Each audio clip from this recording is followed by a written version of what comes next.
Hello everybody and welcome back to my channel. Today I'm going to be talking about our 4-day trip to Utah, Arizona and Nevada.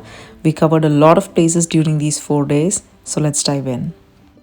In this video I'm going to be talking about our starting point of the trip, where we stayed, the day-to-day activities, food, and of course some quick tips. We started our trip by taking a flight from Minneapolis to Las Vegas. We had booked a rental car and also car seat for the kids with the rental. Our flight from Minneapolis to Las Vegas was in the night. We left at around 11:30 from Minneapolis and reached at around 12 in Las Vegas. Las Vegas is 2 hours behind Minneapolis in the time zone. After landing in Vegas, we took the free shuttles offered by the terminal to the rental car pickup points.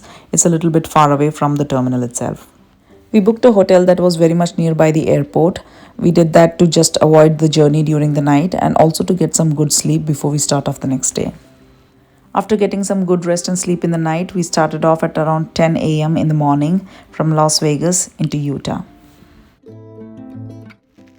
Our plan was to stay in the Cedar City in Utah. It's around 2.5 hours from Las Vegas. On the way to the Cedar City, we visited the Valley of Fire State Park. We entered through the west entrance and exit through the east entrance.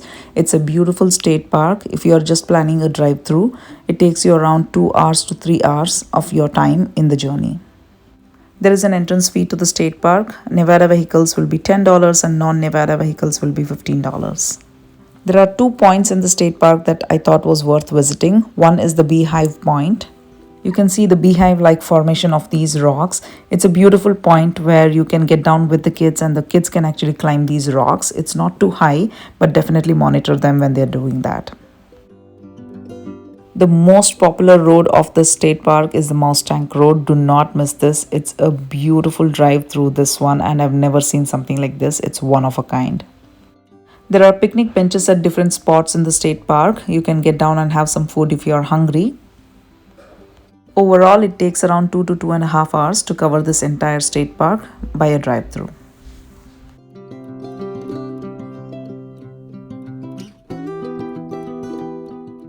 We stayed at the Cedar City for the rest of the trip. For day 2, we started with the Zion National Park. It's around 1 hour from Cedar City. There are 2 ways to reach Zion National Park. Either you can drive into the park directly or you can go to Springdale, catch a shuttle from there into the national park. The parking space within the national park is very limited. So if you're planning to park inside the national park, make sure that you're reaching the spot very early on. We were there at around 7:20 a.m. The last shuttle from Zion National Park to Springdale is at 6 p.m. So make sure that you reach back to the point by 6 p.m. so that you can make it to the shuttle back to the Springdale. Private vehicles cannot drive through within the Zion National Park. We have to take the shuttles there unless you are staying in the Zion Lodge, where they allow you to drive only up to Zion Lodge with your car. From Cedar City, you will be going to the south entrance of the Zion National Park. Once you go to the parking lot, park your vehicle there and go past the visitor center to catch the Green Line shuttles. The shuttles stop at 9 different points within the national park. There is hiking from each of these points. If you would like to do that, you can do so. Since our kids are very small, we did not do too much of a hiking. We just did it at one particular spot. Make sure that you carry some warm clothing also because we reached so early into the Zion National Park. It was a little cold at that point of time. The first stop we stopped at was at point 9, the Temple of Sinawava. It's a beautiful riverside walk point where you can walk alongside the river upstream into the Narrows. For about a mile, you can walk right next to the river, after which you will have to get into the river to walk upstream into the Narrows. The Narrows is also a beautiful point, but there are also flash floods that can occur in this river. So make sure that you're watching the weather sign and make your decision appropriately, especially if you have kids, to whether walk into the river or not. After a bit of hiking here, we reached back to the point to catch the shuttle to the next point.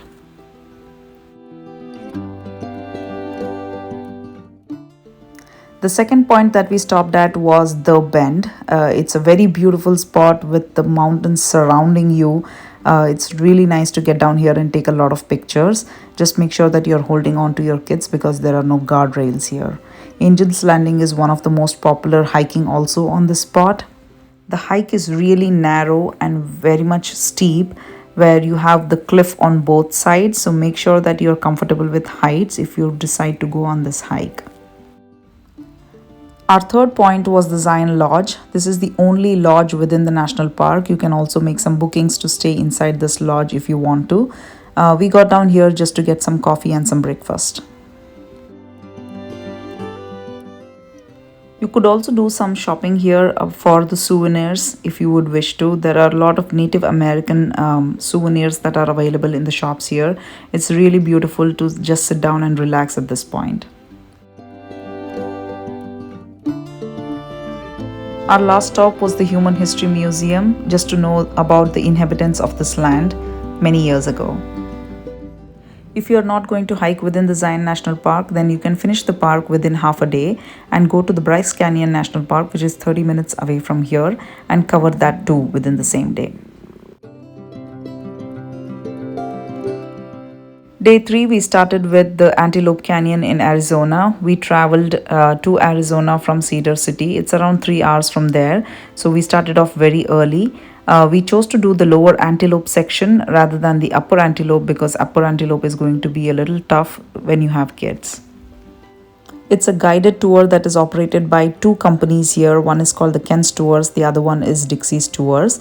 Make sure that you're booking your tickets at least 1 day in advance to reach to this place. And if you are traveling from Utah into this place, there is going to be a time difference. So make sure that you are booking your time slot appropriately and reaching to that point in that time slot. My kids are 5 and 3 years of age, so they could do the lower Antelope all by themselves with very little help. The walk to the Antelope is around 10 minutes. It's a sandy terrain. The kids will really love walking on this sand. Within the Antelope, you'll be spending around 30 to 40 minutes. Take a lot of pictures at a lot of different spots here. Carry some water bottles. It's possible that you'll feel thirsty. That's the exit of the Antelope. Can you believe we were in there? From the Antelope Canyon, we went to the Horseshoe Bend. It's just 15 minutes away from there and it's very popular as well. The hiking down here from the parking is around 15 to 20 minutes. If you have kids, then you can take baby carts or wagons to put your kids in them for this walk. It's going to be 15 to 20 minutes and can be a little bit tiring for the kids. The river you see here is the Colorado River flowing through the canyons. There are also boat tours that you can take that will take you around the Horseshoe Bend. Very important to note is that if you have kids, make sure that you have your eyes on them and hold on to them if they are very small, because it's an open area without any barricades. So please take care of your kids. Our next point was the Glen Canyon Dam. It's around 30 minutes away from Horseshoe Bend. It's a very beautiful spot as well. On one side you can see the Colorado River flowing through the canyons. On the other side you have the dam. There are parking spots available to park your car just before the bridge or after the bridge. So make sure you park the car there and get down and take pictures on both sides of the roads.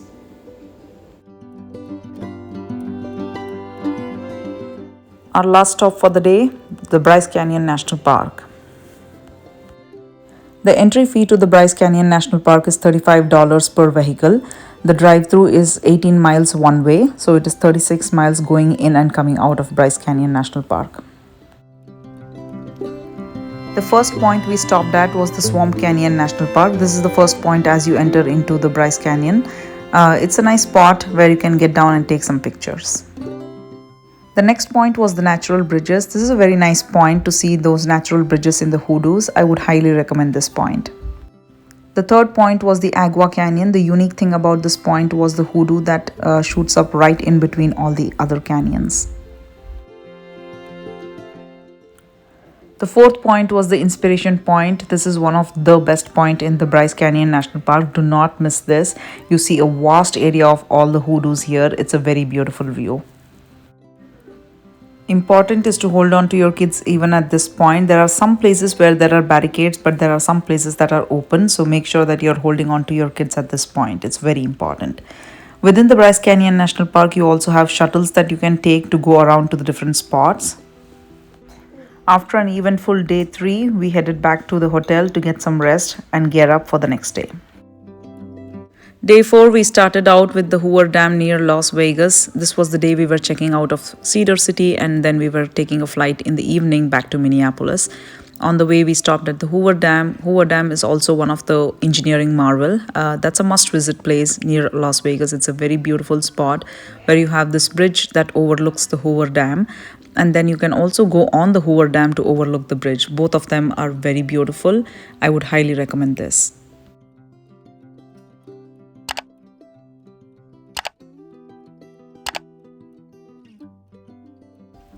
After the dam overlook, we drove down to the dam to overlook the bridge. It's a very beautiful drive when you're going down there. The dam is built across the Black Canyons, which borders two states of the US. One is the Arizona, the other one is Nevada. The dam is mainly used for controlling floods and silt. It is also used for hydroelectric power generation, agricultural irrigation, and also for the domestic water supply. Once you drive down the bridge, there are parking lots available. You can park the car there and you walk around and take an overlook of the Colorado River and also the bridge that we came down from. There are also Hoover Dam guided tours available here if you would like to know more about the dam itself. After the Hoover Dam, we drove back to the Las Vegas to visit Bellagio. Once we reached Las Vegas, we parked our car nearby Bellagio. There are many parking buildings available there. Just choose the nearest one to your destination. There are many places to visit within the Las Vegas during the daytime. You just have to explore and find out. Since we had very limited time, we just went to the Bellagio Conservatory and Botanical Gardens, and then we had to catch a flight back to Minneapolis. The scorching sun outside on the streets of Las Vegas makes this place a pleasant visit. It's so much shadier and cooler inside here, and it's a nice spot to go around with your kids. Talking about the food in Cedar City, there are two Indian restaurants. One is the Taj Cuisine and the other one is the Bombay Cafe. Apart from that, there are also major food chains like McDonald's, Taco Bell's, Starbucks, Subway, Pizza Hut. Food is not at all a problem in Cedar City. The hotel we stayed in also offered complimentary breakfast. Finally, some quick tips.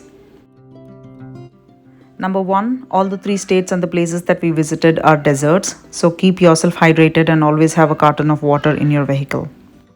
Number 2, after you land in Vegas, you will need to catch a shuttle that will take you to a place where you can pick up the car, so there is going to be additional lag before you reach to your room. Number 3, while catching your flight back to your home, ensure that you keep additional buffer, at least an hour, because the rental drop-off place is away from the terminal and you need to catch a shuttle or a train to reach the terminal. Visiting places between the 3 states is going to make you jump between the time zones, so make sure that you're taking time into account whenever you're booking tickets to a destination or even traveling to a particular destination. Number 5, most important, carry your GPS system with you like Garmin. Finding signals is really hard in some of these places, and most of the time you may not find signals, especially in the national parks and when you're traveling through the mountains, and Utah is filled with mountains, so it's better to have a navigation system with you handy. The 4-day trip to all these 3 states was really amazing. It was very relaxing and the memories are etched in my heart. I hope to visit Utah again next year. If you like my videos, please do like, share and subscribe. Until we meet next time, Namaskara.